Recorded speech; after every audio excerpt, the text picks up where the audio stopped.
Marcus had lived his entire life in a neighborhood where opportunity was scarce and struggle was constant. At 38 years old, he was a man who had seen more hardships than most, but he never let bitterness take hold of his heart.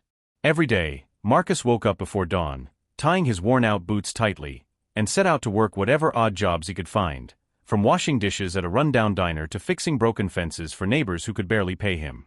His hands bore the marks of hardship, calloused, stained, and scarred. But those hands were also skilled and steady. On this particular evening, the air was heavy with humidity, and the sky was painted with streaks of fading orange and purple. Marcus was walking home along a lonely winding road outside the city limits, a shortcut he often took to save time. The road was flanked by dense trees on one side and an open field on the other, silent except for the chirping of crickets. Suddenly, a sleek black car came into view, its hazard lights blinking faintly. It was parked awkwardly on the gravel shoulder, the kind of car Marcus had only seen in magazines or on TV, a symbol of wealth and comfort, the very world Marcus had been kept from. As Marcus drew closer, he saw a man in a tailored suit crouched by one of the tires.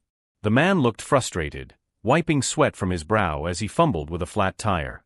His expensive leather shoes were caked with dust, and his watch glinted sharply in the dying light. "Need some help, sir?" Marcus asked, his voice steady but kind. The man looked up, surprise and relief washing over his face. "Yes, I'm stuck out here, and I don't know what to do. I've been trying for hours to get this tire changed, but I'm all alone." Marcus nodded. "I've fixed plenty of tires before. I can help you." Though Marcus didn't own a car, and his tools were limited to what he had borrowed or bought secondhand over the years, he was confident.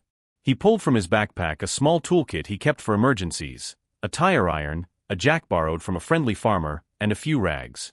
James, the man in the suit, introduced himself as a businessman on his way to a crucial meeting across the state. The meeting was time-sensitive, and he was growing anxious as the minutes ticked away. But Marcus worked quietly and efficiently, knowing every moment counted. They worked side by side under the dimming sky. Marcus's hands moved skillfully, loosening bolts and jacking up the car with practiced ease. As the tire came off and was replaced, James's tension began to ease, replaced by admiration for the man who was helping him without hesitation or complaint. After what felt like an eternity, the tire was fixed. Marcus wiped the sweat from his face and looked at James, who was smiling genuinely now. "Thank you," James said. "I don't know how to repay you." Marcus shook his head. "Just pay it forward someday. That's enough for me." The night air was cooler now, and the stars began to twinkle in the sky. The two men stood by the roadside, the silence between them comfortable but heavy with unspoken thoughts. James looked at Marcus, really looked, beyond the rough clothes and tired eyes. Here was a man who carried himself with quiet dignity despite life's hardships. James wondered how many people had walked past Marcus without a second glance. "I'm heading back into town," James said finally. "Let me at least give you a ride." Marcus hesitated. Pride wrestled with necessity. He wasn't used to accepting charity, especially from strangers, but this offer felt different, genuine. "All right," Marcus said after a moment. "Thank you." In the car, the contrast was stark. James's leather seats and polished dashboard gleamed in the moonlight, while Marcus sat quietly, absorbing the sudden change from dusty roads to smooth highways. They talked on the way, not about business or wealth, but about family, dreams, and struggles. James shared stories of his childhood, the pressures of maintaining a business empire, and his secret loneliness despite material success. Marcus spoke of his hopes for a better life, his mother who was sick, and the community that tried to survive against all odds. There was a bridge forming between their worlds, a bond forged from vulnerability and honesty. By the time they reached town, James turned to Marcus and said, "You have a rare kindness, Marcus. You remind me that sometimes, the richest people aren't those with money, but those with hearts that never give up." Marcus smiled, feeling something he hadn't in years, hope. The next day, Marcus returned to his usual routine, but the encounter with James lingered in his mind like a warm ember. He went back to washing dishes at the diner, feeling a renewed sense of purpose. Then, unexpectedly, the diner's bell jingled, and in walked James. His sharp suit was replaced with casual clothes, but his smile was just as warm. "Marcus," he said, approaching the counter. "I wanted to see how you were doing." Marcus blinked in surprise. "I'm managing. Thanks for asking." James pulled an envelope from his pocket and set it gently on the counter. "I put something here for you. Think of it as a thank you, and maybe a little help." Marcus looked inside and found a sum of money that could cover rent, groceries, and more for several months. His heart raced. This was more than he'd hoped for. "Why?" Marcus asked, voice thick with emotion. "Because you reminded me of something important," James said quietly. "That kindness matters. That sometimes, all it takes to change a life is a small act." Over the next few weeks, James visited often. He helped Marcus connect with community programs, introduced him to vocational training, and even helped find a small apartment. Marcus's world was expanding in ways he hadn't imagined. The friendship between the two men blossomed, rooted in respect and genuine care. And through it all, Marcus never lost his humility or his desire to help others. With James's support, Marcus began to see life differently. The apartment he moved into was small but clean, a place where he could finally rest without worry about the roof leaking or the cold biting through thin walls. For the first time in years, Marcus had a space he could call his own. James encouraged Marcus to enroll in a local technical school where he could learn automotive repair more formally. Marcus jumped at the chance, knowing that a real certification could open doors to better jobs, and maybe even a business of his own one day. Balancing school, part-time jobs, and his growing friendship with James wasn't easy, but Marcus felt energized. The future was no longer just a distant dream, it was something within reach. One afternoon, as Marcus walked home from class, he saw a group of children playing in the street, their laughter echoing against the brick buildings. It reminded him of his own childhood, a mixture of hardship and hope. He stopped for a moment, watching them, and realized he wanted more than just success for himself. He wanted to give back to the community that raised him. That evening, he shared this thought with James, who nodded approvingly. "You have a generous heart, Marcus. That's what true wealth is." Life wasn't without its challenges, though. One evening, Marcus was working late at a garage, fixing a customer's car, when he overheard two men plotting to scam the owner of the shop. They spoke in hushed tones about selling faulty parts and charging for work that wouldn't be done. Marcus's heart sank. He knew the garage was barely making ends meet, and this deceit could ruin the owner's reputation and livelihood. Faced with a difficult choice, Marcus debated whether to speak up or stay silent to protect his job. His past had taught him the dangers of confrontation, especially for someone with little power. But Marcus's principles won out. The next day, he reported the conversation to the garage owner discreetly. The owner thanked him, promising to handle the matter carefully. James heard about Marcus's courage and integrity. He told Marcus, "Character like yours is rare. It's not just about what you achieve, but how you achieve it."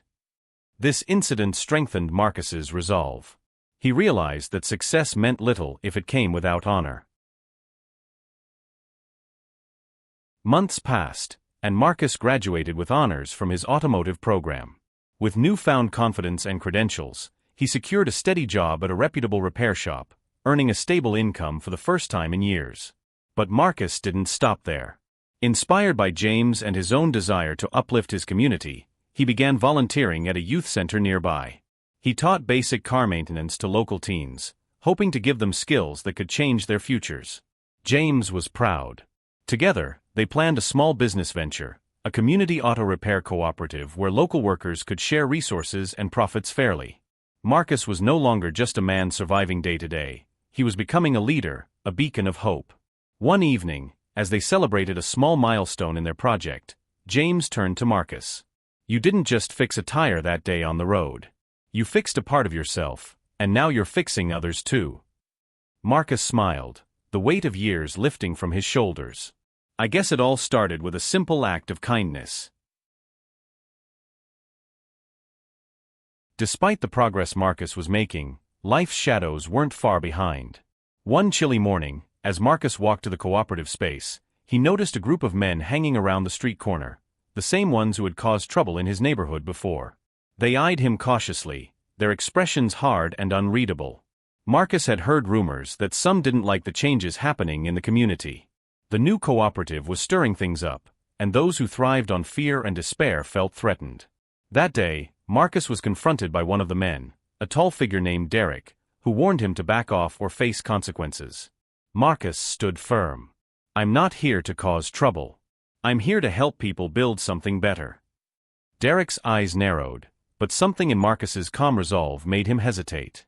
James, who was informed immediately, visited Marcus that afternoon. "You're doing the right thing," James said firmly. "But be careful. Sometimes, standing up for change means facing resistance." Instead of backing down, Marcus used this challenge as fuel. He organized meetings with local leaders, including some who had once been skeptics, to build bridges and foster dialogue. Slowly, the walls of suspicion began to crumble. One evening, as Marcus was closing up the cooperative, an old woman approached him. She carried a worn bag and looked tired but hopeful. "My name is Clara," she said softly. "I heard about what you're doing here. My grandson needs work, but the jobs are hard to find." Marcus smiled gently. "Bring him by tomorrow. We'll see what we can do." Clara's grandson, a quiet young man named Elijah, arrived the next day. Marcus took him under his wing, teaching him not only about car repair but also about pride, responsibility, and perseverance. James was impressed by Marcus's growing influence. He used his business connections to help find resources and funding for the cooperative, ensuring it could continue to expand and support more people. Word spread quickly. What started as a small idea was becoming a movement, a place where hope was rebuilt, one hand at a time. One bright morning, Marcus received a letter that surprised him. It was an invitation to a prestigious community award ceremony recognizing individuals who made a significant positive impact. At the ceremony, held in a grand hall with chandeliers and polished floors, Marcus felt out of place among the suited guests and polished speeches. But when his name was called, the room erupted in applause. James stood proudly in the audience, beaming. As Marcus walked to the stage, the presenter spoke about how a simple act of kindness, helping a stranded stranger, had grown into a legacy of hope and change. Marcus accepted the award with humility, dedicating it to his community and everyone who believed in second chances. After the ceremony, James pulled Marcus aside. "You earned every bit of this.